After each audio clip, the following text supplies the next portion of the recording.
ಅನಾವರಣ.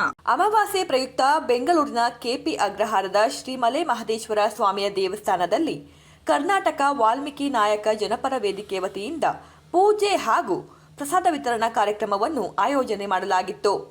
ಕಾರ್ಯಕ್ರಮದ ಮುಖ್ಯ ಅತಿಥಿಗಳಾಗಿ ಎಸ್ಸಿ/ಎಸ್ಟಿ ಘಟಕದ ರಾಜ್ಯ ಮಹಿಳಾ ಅಧ್ಯಕ್ಷೆ ಶ್ರೀಮತಿ ಶಾಂತಾಕುಮಾರಿ ಭಾಗವಹಿಸಿದರು.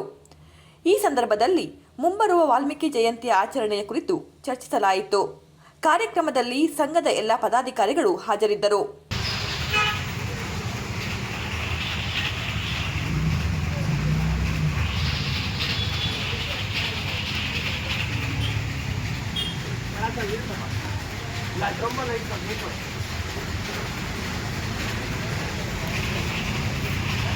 ಒಳಗೆ